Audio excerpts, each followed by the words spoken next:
Journée mondiale de l'Afrique en ce 25 mai. On vous l'a dit, on va d'un point à un autre. Donc, moi, je suis non loin de toi. Je te retrouve là actuellement au Nouveau-Brunswick. Tu es résident permanent au Canada.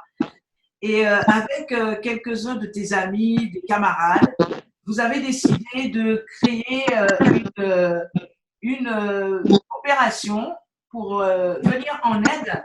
Vous avez décidé donc de créer une opération pour venir en aide à la population béninoise. Donc, tu es béninois. Hervé, vous avez monté une plateforme qui s'appelle Envie dans le cadre donc de cette pandémie Covid-19 pour récolter suffisamment de fonds pour à la fois fabriquer des masques sur place, mais aussi pour venir en aide aux personnes les plus démunies. Et Africa Mundo a le privilège et l'honneur d'être partenaire de cette opération et particulièrement pour les habitants de Ganvier, cette cité lacustre où les choses ne sont pas faciles. Donc félicitations d'abord pour l'initiative. Vous êtes environ 4-5, je crois, à avoir monté cette initiative-là. Donc toi, tu es au Nouveau-Brunswick, ici au Canada, mais tu as d'autres amis qui sont donc en Europe et vous avez récolté pas mal de fonds pour pouvoir faire ça. D'abord, je te laisse présenter cette initiative, Hervé. Et d'abord, tu es béninois, mais tu viens d'où? De quelle région du Bénin? Oui, je suis béninois et je viens de Ouida. Bon, Ouida, une partie de mes parents vient de Ouida et une partie vient de Calavi. Mais D'accord. nous sommes à Cotonou, au Bénin. Très bien. Hervé, donc vous avez décidé de ne pas rester sourd à ce qui se passe, aux difficultés que rencontre la population béninoise dans le cadre de cette pandémie. Vous avez décidé de réagir. Comment vous est venue l'idée pour rapidement passer à l'action finalement? Oui, donc on s'échangeait avec un ami Afiz, justement, qui fait partie de l'initiative. C'est vraiment une initiative. On échangeait avec Afis et Elvis. Elvis est un autre béninois qui est au Québec. Et Afis est un béninois qui est en Allemagne. Donc, on échangeait comme ça sur les dispositions que les différents pays sont en train d'adopter vis-à-vis du virus. On parlait de la Chine, on parlait de l'Amérique, on parlait des États-Unis et on suivait en fait ce que notre pays faisait. Donc, il y avait des cordons sanitaires qui étaient décrétés et on essayait de voir un peu, on comparait tout simplement, voir, OK, qu'est-ce que le gouvernement est en train de faire versus les autres gouvernements, c'est quoi le contexte. Et là, du coup, on s'est dit, ben, et si on faisait une levée de fonds tout simplement pour aider, en fait, pour aller rapidement, parce qu'on voyait que peut-être que côté gouvernemental, les choses allaient aller un peu plus lentement, avec des raisons qui leur sont légitimes. Pourquoi est-ce que on ne mobilise pas la diaspora et qu'on localise en fait des partenaires sur le terrain pour aider les gens avec tout ce qui est sensibilisation surtout, masques et tout le reste. Très bien. Et donc, vous avez lancé cette demande, cet appel à crowdfunding, en fait, quand exactement? Et vous en êtes où aujourd'hui? Combien de fonds avez-vous récolté? Qu'est-ce que vous avez réussi à mettre en place? Oui, jusqu'ici, le GoFundMe est parti en avril. J'ai plus la date exacte en tête, mais jusqu'ici, nous sommes à 1780 et quelques euros. Et nous avons tout simplement localisé enfin, on fait partenariat. Comme on n'est pas sur place, on fait partenariat avec des organismes qui sont sur place et qui ont un track record, comment je peux dire ça, qui ont un bon palmarès, tout simplement. Et comme Africa Mondo en ce qui concerne les cités lacustres, notamment celle de Dornier. Donc, ce qui est prévu, c'est d'aider vraiment avec les masques, la fourniture de masques, fourniture de vivres, et peut-être on est en train d'explorer des choses en ce qui concerne les kits de lavage de mains. Donc, ce qui a été fait jusqu'ici déjà, il y a une autre initiative ou une autre association au Bénin qui s'appelle Sachet Reloué. Et eux, ils ont décidé de faire des paniers de solidarité. Donc, ils ont localisé les 10 quartiers les plus pauvres dans le cordon sanitaire. Donc, le cordon sanitaire, c'est vraiment quelque chose qui a été délimité par l'État. Et ils ont localisé les 10 quartiers les plus pauvres et ils ont dit, on va offrir, ils ont ciblé 2000 familles.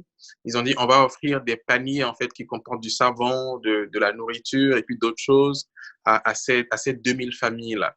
Donc, nous, on a pris une partie de la cagnotte, une partie de notre collecte qu'on a envoyé, en fait, pour supporter certaines familles de certains quartiers. Donc, en dehors de ça, il y a aussi Etrilabs. Etrilabs, c'est un genre de start-up au Bénin. Et eux, ce qu'ils ont fait, en fait, ils ont localisé, en fait, quelles sont les vendeuses d'écoles, parce que les écoles ont été fermées. Il y a eu un petit confinement, les écoles ont été fermées, donc il y a des femmes qui vendent dans les écoles, et ça, c'est leur revenu. Donc, si les écoles sont fermées, elles vendent plus, elles ont des enfants. Comment est-ce qu'on peut faire pour leur venir en aide? Donc, Etrilabs ils ont essayé de localiser un peu ces femmes-là dans les différentes écoles. Aussi les taxis-motos, parce que les taxis-motos aussi ont été suspendus. Et donc, ils ont ouvert une liste et les familles s'inscrivent il y a vraiment une interview, il faut répondre. Et donc, ils sélectionnent les cas les plus critiques. Vous avez des gens, des vendeuses qui sont seules, donc familles monoparentales, qui ont des nourrissons à leur disposition. Et donc, les activités sont bloquées. Donc, ils ont décidé d'aider ces gens-là. Et nous avons aussi participé avec une partie de la cagnotte pour contribuer à la cause de Etrilabs. Très bien. Donc, félicitations pour ces belles initiatives. Vous êtes certain, vous êtes assuré que les fonds que vous envoyez, la distribution est bien réelle aux personnes nécessiteuses. Comment vous avez veillé à cela? Oui, premièrement, on a établi une équipe sur place, une équipe vraiment de gens de confiance par recommandation. Donc, c'est un peu comme nos ambassadeurs sur le terrain. Et donc, ce qu'eux, ils font, c'est-à-dire qu'ils s'en vont vraiment rencontrer les associations, les partenaires. En fait, c'est eux qui sont nos yeux, nos oreilles. Et ils posent des questions, que ce soit au gouvernement ou aux partenaires eux-mêmes directement. Donc, on essaie de poser des questions pour voir ce qui se fait. Et quand il y a des distributions de vivres, par exemple, cette équipe-là est présente. Il y a aussi des images qui sont prises, des photos qui sont prises. Une fois que les vivres sont achetés, il y a une comptabilité, il y a des reçus qui sont photographiés, qui nous sont envoyés. Donc, ce sont des mécanismes comme ça que nous utilisons en fait pour suivre un peu de loin. C'est formidable. On va demander à Elvis qui vient de nous rejoindre actuellement d'activer sa caméra pour que nous puissions effectivement le voir, mettre un visage sur le nom. Elvis, bienvenue. Félicitations donc pour cette initiative. Vous venez de quelle ville au Bénin? Allô? Oui, Elvis. Donc, vous venez de quelle ville? Vous êtes de quelle ville au Bénin? Alors, vous êtes en muette. Alors, il faudrait activer effectivement Ouais. voilà, le micro. Il ne faut plus toucher, c'est bon. Ok. Ouais, à la base, je viens de Ouida, mais j'ai vécu à Cotonou. D'accord, très bien. Et là, vous êtes où exactement? Vous êtes en direct avec nous dans le cadre de cette belle journée. Vous êtes où exactement? Actuellement, je suis à Sherbrooke, au Québec. Très bien, très bien. Bien. Eh bien, c'est formidable. Félicitations à vous, donc Sherbrooke et Nouveau-Brunswick. C'est une initiative que vous avez mise sur pied assez rapidement. Ce qui me touche, c'est que ça met en lumière, au fait, nos insuffisances en Afrique, dans le sens que on est beaucoup plus attentif. On attend que les trucs viennent de l'extérieur et tout. Non, ça se fait quand même. Allez, aujourd'hui, c'est la journée mondiale de l'Afrique. Il y a de belles initiatives. On parle de Madagascar. On n'a pas attendu la population se réveille. Quand même, ils n'ont pas attendu les masques qui arriveraient éventuellement de Chine, comme en Europe, là, ou même en Amérique, là. Non, les gens se débrouillent quand même. Allez, les gens, au niveau de la diaspora, vous agissez quand même. Oui, les gens se débrouillent, mais en même temps, ce qui s'est passé, ça nous a permis de voir davantage qu'on pourrait faire beaucoup plus, qu'il y a encore beaucoup, beaucoup plus à faire. Très bien. Il y a toujours plus à faire, évidemment. Hervé, on revient effectivement sur ce dispositif que vous avez mis en place. Aujourd'hui, donc, nous sommes le 25 mai. On célèbre on célèbre donc la journée mondiale de l'Afrique. Dans ce contexte de pandémie, quel est le regard, Elvis a commencé à amorcer effectivement ce sujet, mais quel regard vous portez en tant que jeune Béninois vivant à l'extérieur, vivant en l'occurrence au Canada, quel regard vous portez, non pas simplement sur le Bénin, mais sur l'Afrique de manière générale? Oui, de manière générale, le regard est que l'Afrique regorge de beaucoup de ressources, que ce soit des ressources sous le sol ou des ressources sur le sol. En parlant des ressources humaines, les Africains sont très intelligents, ils sont passés à travers beaucoup de choses dans l'histoire. Et aujourd'hui, en fait, moi, je viens d'un secteur technologique, un peu comme Elvis aussi, et je pense qu'avec la technologie, par exemple, on peut beaucoup plus de voix, en fait, peuvent se lever donc, et faire des suggestions et montrer, apporter un peu de différentes manières de voir les choses. Comment est-ce qu'on peut améliorer notre système éducatif? Par exemple, là, on parle de l'Afrique, du mois de l'Afrique, la journée de l'Afrique. L'histoire, ça vient d'où, par exemple? Là, vous avez parlé tantôt de l'Éthiopie. C'est quoi notre histoire? Donc, qu'est-ce qu'on peut apporter, par exemple, pour que les gens, pour que les Africains connaissent mieux leur histoire? Parce que tous les peuples, que ce soit les Chinois, que ce soit les Japonais, que ce soit les Hébreux, tous les peuples, en fait, ont toujours eu une connexion réelle avec leur histoire pour pouvoir apprendre.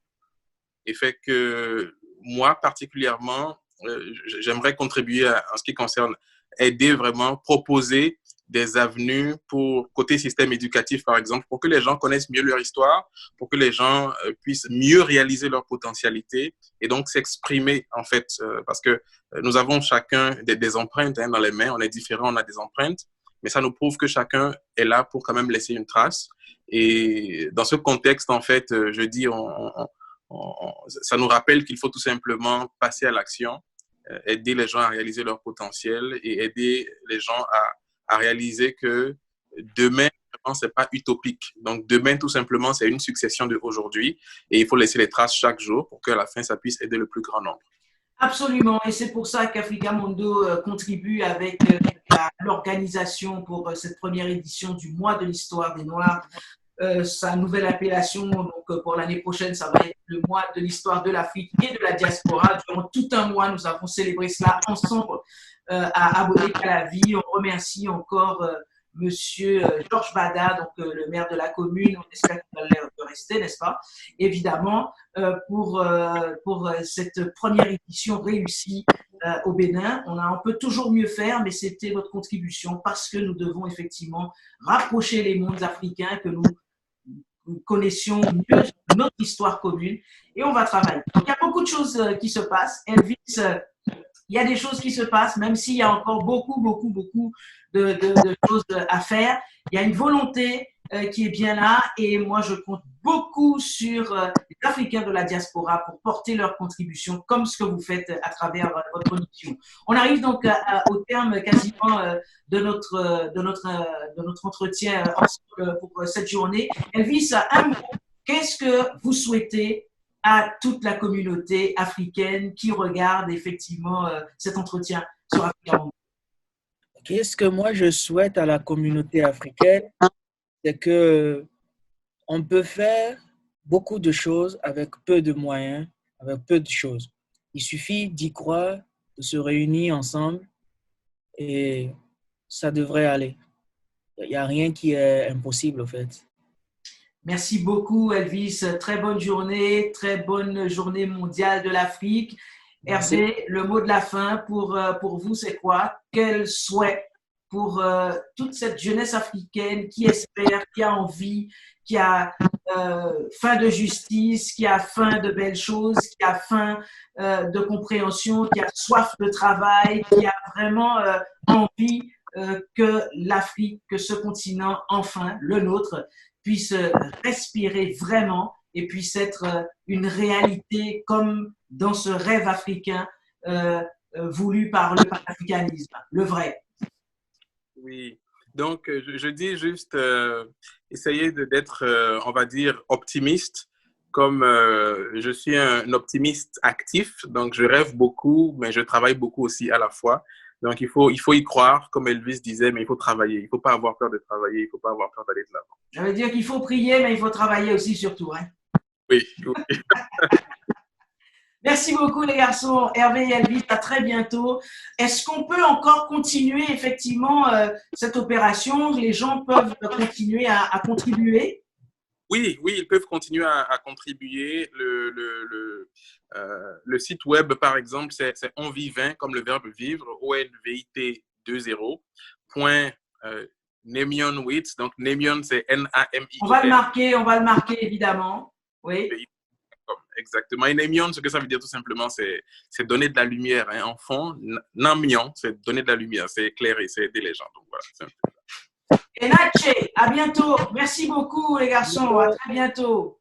Bye bye. On continue. Bonne journée mondiale de l'Afrique à tout un chacun. On fait une petite pause café, chocolat, thé, tout ce qu'on veut. Et puis, on s'en va vers Dey Marifal, qui est le fil rouge de ce rendez-vous aujourd'hui pour cette journée mondiale de l'Afrique. On rappelle que cette dame, Dey Marifal, quand elle travaillait encore à l'UNESCO, c'est elle qui avait initié toute une semaine consacrée à la journée mondiale. Elle avait, dans le cadre de la journée mondiale, elle avait consacré toute une semaine justement pour découvrir les mondes africains et c'est un bonheur de la voir toute la journée avec nous. C'est extraordinaire. Profitons-en. On a le devoir de mieux se connaître. On a le devoir de mieux connaître l'histoire de l'Afrique et de ses diasporas.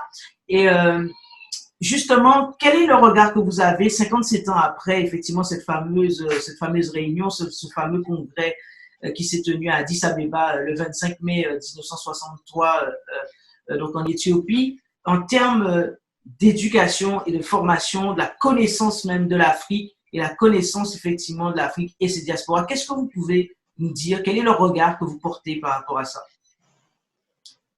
Mélina, je pense que je n'aime pas ça parce que il va falloir que je regarde dans mon vécu. Parce que si je prends mon cas, et c'est, je pense, le cas des personnes de ma génération, nous avons reçu une éducation de qualité. Je vais dire une instruction de qualité à l'école et une éducation de qualité à la maison. Quand j'ai démarré l'école, tard, parce qu'à ce moment-là, on ne privilégiait pas de mettre les filles à l'école, je ne parlais pas un mot de français. Donc, j'ai dû apprendre le français à l'école. Et quand je rentrais à la maison, ma grand-mère, qui était une femme visionnaire et qui avait considéré que les temps changeaient et qu'il fallait que j'aille à l'école, et qui a aussi pris les mesures pour que je puisse être en situation d'exceller. Elle avait des amies religieuses et elle leur avait demandé de bien vouloir m'aider à faire mes devoirs. Et c'est ainsi que, à l'école primaire, je n'avais qu'une envie, c'était enseigner. Donc, je voulais être maîtresse. Une fois que j'ai terminé l'école primaire, j'ai fait le concours d'entrée à l'école normale, qui était un concours pour toute l'Afrique francophone, et où l'on choisissait les meilleurs 40 de l'Afrique francophone, pour nous amener à Rufisque, une ville à une trentaine de kilomètres de Dakar. Et donc, j'ai réussi les deux. J'ai réussi l'examen d'entrée en sixième et le concours d'entrée à l'école normale. Par ma vocation de vouloir enseigner, j'ai choisi l'école normale. Et arrivé à la fin du premier cycle, où je devais avoir l'enseignement pédagogique pour pouvoir enseigner, vu que je faisais partie des meilleurs, j'ai eu la possibilité de continuer pour le bac. Et après le bac, j'ai fait l'école normale supérieure. Donc, pour moi, l'enseignement est une vocation. Je ne suis pas juste tombée dedans parce que j'avais rien d'autre à faire. C'est une passion, c'est une vocation. Et je dois dire que l'enseignement de ce temps-là était un enseignement de qualité. Aujourd'hui, qu'en est-il? Vous avez beaucoup parlé de vocation, évidemment. Donc aujourd'hui, on enseigne plus parce qu'il faut trouver un job. On n'est plus enseignant par vocation, hein, disons les choses. Non seulement on enseigne parce qu'il faut trouver un job, mais on fait plusieurs jobs à la fois. Comme ils disent, on fait du jobbing. Alors, on est fonctionnaire, donc on a normalement un salaire qui tombe, mais ce salaire est tellement bas qu'il faut utiliser le système D et enseigner dans les écoles privées. Oui, et puis sinon, quand on reste dans le même secteur, parce qu'il y en a qui sont enseignants et qui sont taximans, qui sont, enfin, bref, qui sont pêcheurs, qui font toutes sortes de choses qui n'ont rien à voir avec l'enseignement. Voilà. Donc, la conclusion, vous la connaissez, hein? C'est-à-dire, c'est un enseignement au rabais.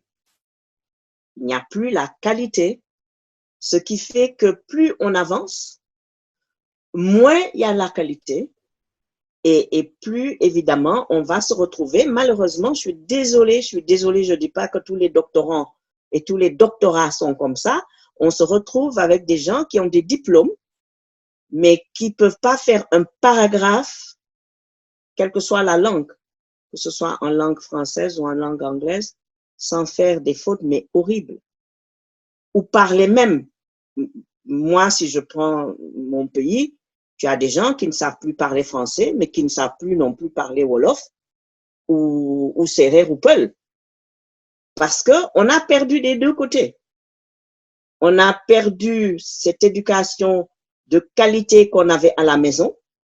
Et je suppose que ça, c'est l'urbanisation, c'est un certain nombre de choses, les banlieues qui deviennent de plus en plus populeuses, etc. Et donc… Au-delà de la langue, est-ce que effectivement la connaissance justement des mondes africains, la connaissance de l'Afrique, justement, quel est le travail qui doit absolument se faire sur le continent 57 ans après pour que coller tous ces différents mondes, ces différentes cultures, ces différentes identités africaines pour que la jeune génération puisse prendre conscience de son histoire, d'être fière de cela? Comment justement on peut renouer avec le concret de ce panafricanisme appelé et voulu par Tchekanta Diop et tous les autres? C'est une chose multitâche. Parce qu'il faudrait, évidemment, la base, c'est l'éducation. Et si l'éducation n'est pas une éducation de qualité, dans tous les sens du mot, si on n'enseigne pas aux étudiants leur propre histoire, leur propre géographie. Moi, je sais que de mon temps, je connaissais mieux l'histoire et la géographie de France que je ne connaissais ma propre histoire. Et j'ai l'impression que ça n'a pas beaucoup bougé. De mon temps, on disait que Sundiata Keita était un sanguinaire, alors que Napoléon était considéré comme un héros. De moi-même, j'ai corrigé cela, parce que, évidemment, c'est pas parce que je l'ai appris dans les livres d'histoire que ma grand-mère ne me donnait pas l'autre leçon en face. Et donc, tant qu'on n'aura pas refait nos outils pédagogiques, que l'on ne les aura pas adaptés. C'est pas par manque d'ailleurs de possibilités, puisque l'UNESCO, avec Amadou Mahtar Mbow, a mis en place cette série en 8 volumes de l'histoire générale de l'Afrique, et où des grands chercheurs africains, de grands noms africains ont contribué, entre autres Cheikh Anta Diop. Donc, et à l'heure actuelle, il y a tout un matériel pédagogique qui est mis en place, qui est partagé avec les États membres sur comment enseigner l'histoire générale de l'Afrique. Tant qu'on ne connaît pas réellement ses racines, on ne peut pas être soi en entier. Et je pense que les personnes de la diaspora qui reviennent, eux, mesurent ces défis-là. Mais ce qu'il faudrait, c'est que les Africains sur le continent puissent comprendre aussi ce désir et accompagner ce retour. Alors, le tout est de pouvoir Et concrètement, justement, puisqu'on parle de vraie vision, vous parlez de cohésion, justement, africaine, de nouvelle cohésion africaine, quand il n'y a pas de politique, au sens politique publique, pour accueillir ces afro-descendants, comment faire justement pour faire le lien? Est-ce que la population en elle-même, tellement préoccupée par ses propres problématiques, comprend ce désir de retour? Et puisqu'on parlait d'éducation, l'éducation, savoir aussi quelle est notre histoire commune, il faut déjà être conscient de cette histoire-là. On en est loin. Oui, on en est loin parce qu'il faut évidemment que les contenus pédagogiques puissent non seulement parler de l'histoire du pays où l'on se trouve, parce que c'est une nécessité, mais en même temps faire le lien avec le reste de l'Afrique et de sa diaspora. C'est-à-dire qu'il ne faudrait pas que nous nous replions sur notre histoire nationale, sur notre récit national, mais que ces outils pédagogiques puissent servir, en partant du récit national, puissent servir à mieux connaître aussi le récit du continent et sa diaspora. Et ça fait partie des choses sur lesquelles il faudrait qu'on fasse un développement. Alors, on peut s'appuyer sur les associations, sur les ONG, mais il faut nécessairement, bien sûr, que l'éducation au sens institutionnel puisse prendre toute sa place. Oui, bien sûr, et c'est pour cette raison qu'ils ont créé en même temps. Tu sais que la Confémen, qui est la conférence des ministres de l'Éducation nationale de la francophonie, ça s'est retrouvé, ça a été créé en 1960. Donc, cette institution existe depuis 1960. Alors, le tout est de pouvoir discuter avec le secrétaire général de la Confémen et on va essayer de voir avec le secrétaire général de la Confémen, qui est originaire d'ailleurs du Bénin, pour voir ce que la Confémen a pu faire depuis 60 ans, puisqu'ils fêtent cette année aussi leur création, la création de la Confémen, pour qu'ils puissent nous dire un petit peu ce que la Confémen a été en mesure de faire pour bâtir cette cohésion et cette vision panafricaine. Marie, vous souhaitiez en tout cas que M. Baba Moussa puisse intervenir dans le cadre de cette belle journée que nous célébrons ensemble sur les réseaux. Dites-nous plus sur cet ami que vous connaissez aussi depuis longtemps. Alors, cet ami que je considère comme un petit frère, j'ai eu le plaisir de le côtoyer dans le cadre de nos activités au sein de la francophonie. Je dis que nous sommes les trois mousquetaires parce que nous sommes les conférences. Alors, Baba Moussa est le secrétaire général de la conférence des ministres de l'éducation nationale. Ali Bourama est secrétaire général de la conférence de la jeunesse et des sports.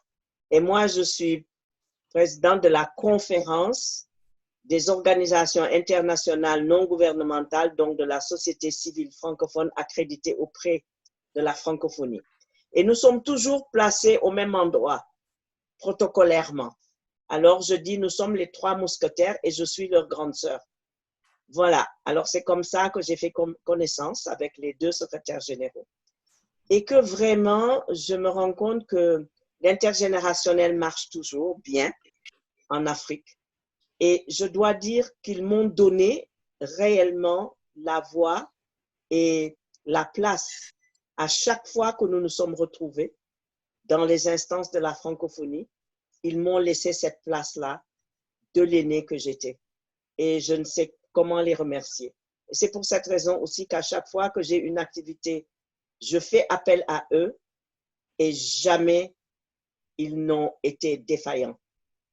Je les ai attrapés au pied de vol en leur disant, bon, écoutez, il y a la journée mondiale de l'Afrique et j'aimerais vraiment que vous puissiez y apporter votre contribution. Très bien.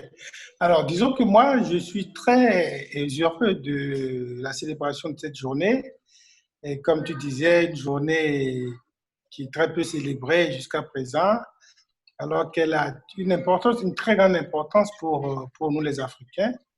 Et parce que notre présent fait de situations diverses, précarité, pauvreté, immigration et tout ce que vous voulez en Afrique, fait oublier qu'en réalité, l'Afrique, c'est vraiment ce berceau de l'humanité. On n'a pas encore démontré le contraire. Et c'est l'Afrique des grandes civilisations. D'antan, on ne présentera plus l'Égypte comme cette grande civilisation qui a encore tout donné. Je me souviens toujours de ma première visite à Alexandrie dans les musées. J'étais sidéré de voir tout ce qui avait été produit, toute la richesse donc, de la créativité africaine à travers ce qu'on peut trouver dans les musées égyptiens. Je ne passerai pas sous silence toutes les écrits de nos grands auteurs différents, de Amadou Hampâté Bâ à Cheikh Anta Diop, qui expliquaient justement comment l'Afrique, contrairement à ce que certains disent, est au cœur de l'histoire de l'humanité. Alors, ce présent nous fait oublier cela et c'est toujours bon qu'on ait une journée pour se rappeler effectivement que l'Afrique a produit la science, l'Afrique a produit des technologies et que l'avenir, surtout l'avenir, c'est encore en Afrique. Et les statistiques actuelles nous montrent encore toute la place qu'occupe la jeunesse africaine dans la population mondiale et tous les espoirs que l'on peut fonder sur cette jeunesse, sur l'Afrique en tant que continent, en tant qu'espace de vie. Et je crois que c'est bien que cette journée-là puisse nous remémorer voilà, cette Afrique-là et cette Afrique de l'avenir. Alors, quand on parle de cette Afrique de l'avenir, on ne peut pas ne pas revenir à l'éducation.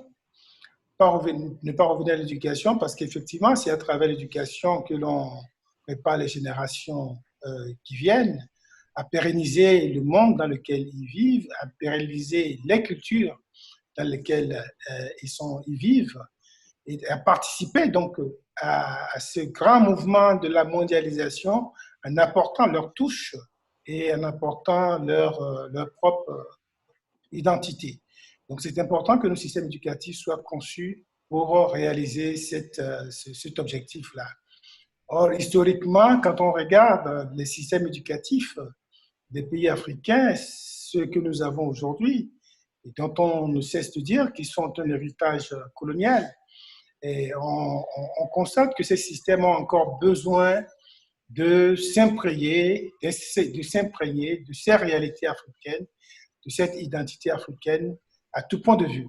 Alors, sans faire de procès, je dirais que l'histoire du système éducatif nous montre que l'école, le système scolaire que nous avons aujourd'hui, l'éducation formelle, a été importée dans un environnement où existaient déjà des dispositifs, des structures éducatives autochtones.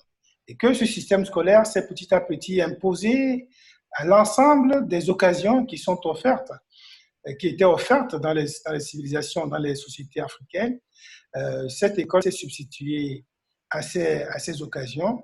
Et on se rend compte aujourd'hui avec les résultats que nous avons au niveau de la scolarisation, les difficultés que nous avons à mettre des systèmes éducatifs qui répondent véritablement aux besoins de notre jeunesse, qu'il faut repenser ce système-là et considérer qu'à côté de l'école, il y a un ensemble de structures, de dispositifs, il y a un ensemble de manières d'apprendre, de stratégies d'apprentissage et d'immersion dans la société qui doivent être remis bout à bout pour refaire ce nouveau système éducatif qui sera le système éducatif africain.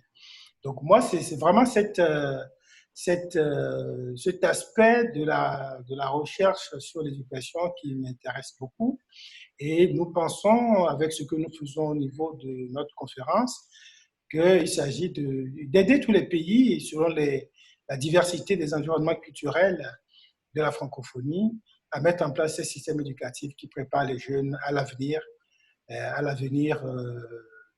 en tant qu'avenir de partage culturel, mais aussi à l'avenir en tant qu'avenir économique, avenir professionnel, etc., etc. Donc, de façon synthétique, c'est peut-être ce que je peux dire pour introduire. Et s'il y a des points saillants sur lesquels vous souhaitez qu'on puisse aller, par exemple les questions de la langue d'enseignement, puisque c'est important, la question des curricula, des programmes de formation et de la place des savoirs endogènes, des savoirs africains dans ces systèmes de formation. Donc, c'est autant de questions sur lesquelles peut-être, selon les intérêts, on peut essayer d'en dire plus. Oui, alors Monsieur Moussa, justement, vous parlez très justement des cultures endogènes, l'apprentissage des mondes africains. Comment justement vous faites en sorte que cette jeune génération puisse prendre conscience de toute son africanité quand elle se sent totalement perdue dans la société occidentale et des influences extérieures, quitte à mépriser le fait qu'ils soient eux-mêmes africains? C'est une grande question, si ce n'est un défi très, très important pour les années futures. C'est ça. Non, c'est effectivement, comme vous dites, le grand défi pour moi, c'est que notre système éducatif doit je vais dire en termes un peu directs, sortir de la prison scolaire. C'est-à-dire que nous avons, dans la plupart des pays africains, des systèmes éducatifs qui se sont construits autour de l'école, donc système scolaire depuis la maternelle jusqu'à l'université, et qui ont placé au centre de la formation les savoirs savants, et les lettres, l'écriture, et les élèves, dès la maternelle jusqu'à l'université, passent la grande partie de leur temps scolaire à lire, écrire au tableau, répéter des cours, des leçons, etc. Et que ce système éducatif n'offre pas suffisamment de temps pour aller découvrir la vie, pour aller découvrir la culture. Quand vous avez des jeunes qui sortent d'une école de formation d'administrateurs et qui ont passé la plupart de leur temps, y compris pour voir le fonctionnement de l'administration, sur des cahiers, sur des cours, et qu'on n'a pas eu le temps d'aller voir c'est quoi cette administration. Quand vous avez des personnes qui sont formées dans l'agronomie et qui n'ont pas eu le temps de voir, d'aller dans les champs, de côtoyer les agriculteurs locaux, d'aller dans les fermes familiales pour voir concrètement comment les transformations se font avec des éléments vraiment de leur environnement culturel. Et ça veut dire que notre système éducatif a des lacunes. Et c'est ce qui explique aujourd'hui que quand on regarde les statistiques, la grande majorité de nos étudiants, de nos élèves sont dans les filières de la littérature, des lettres, des sciences humaines et sociales. Très peu sont dans les filières agricoles. Dans le cas du Bénin que je connais bien, à peine 2% des étudiants sont dans les filières agricoles.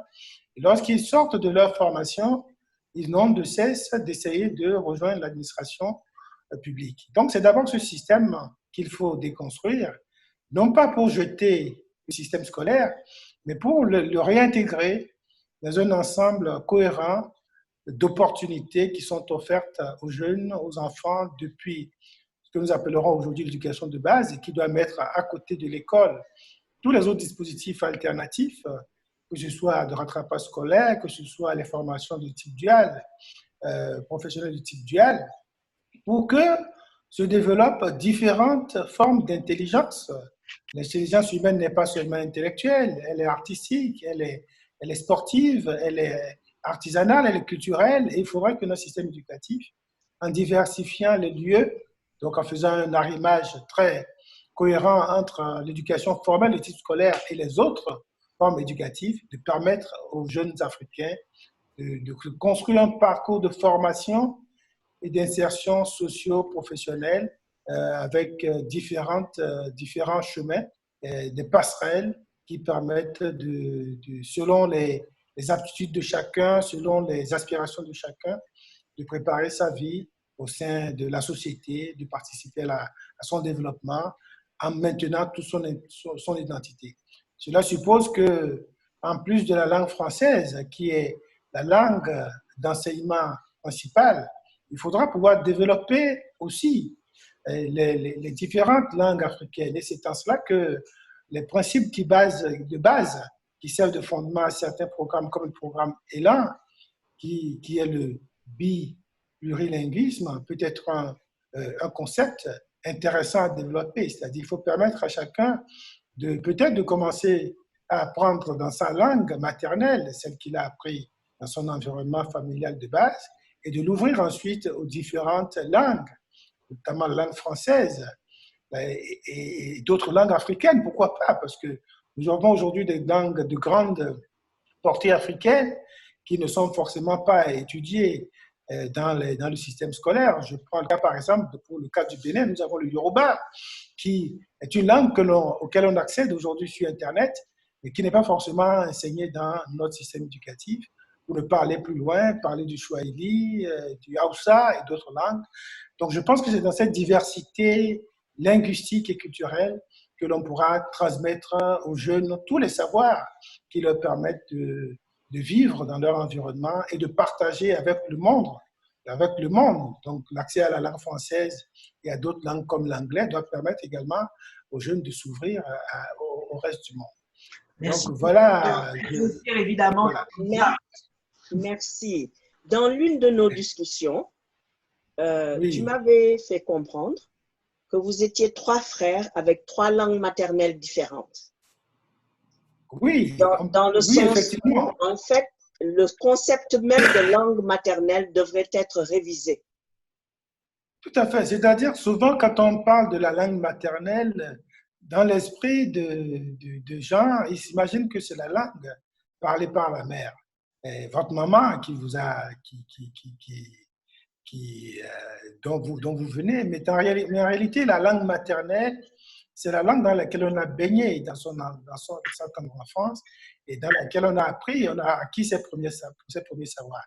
Et donc, chez moi, par exemple, effectivement, nous sommes venus du nord du Bénin, très jeunes, et quand on est arrivé, on a été un peu disséminés, et les 5 frères que nous étions, dans différents environnements.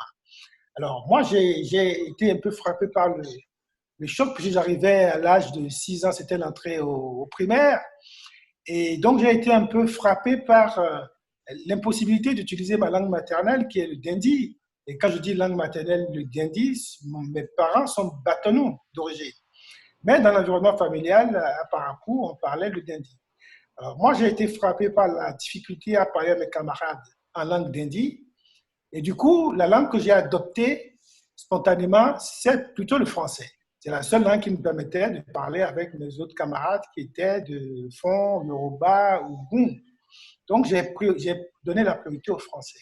Mon petit frère, qui était plus jeune et qui est arrivé à la maternelle, a atterri dans les centres d'éveil où la langue du quartier où nous étions, c'était le Yoruba. Donc, lui, il a été immergé dans le Yoruba dès ses premières années de maternelle. Et ceux qui sont venus après, il y a celui qui l'a suivi, qui était plutôt dans un environnement boum. Donc, du coup, chez nous, à la maison, dans les débats, chacun s'exprimait dans la langue qu'il comprenait le plus. Donc, vous avez le français, on nous disait que c'était moi le français de la maison. Donc, j'avais tendance plutôt à parler le français et à baragouiner un peu ma langue maternelle, donc qui est le dindi. Et j'avais mon frère, l'autre frère qui parlait le Yoruba. Donc, chacun d'entre nous avait un peu sa langue maternelle. Et mon frère aîné, qui lui est né à Kandi, a grandi dans un environnement bâtonné.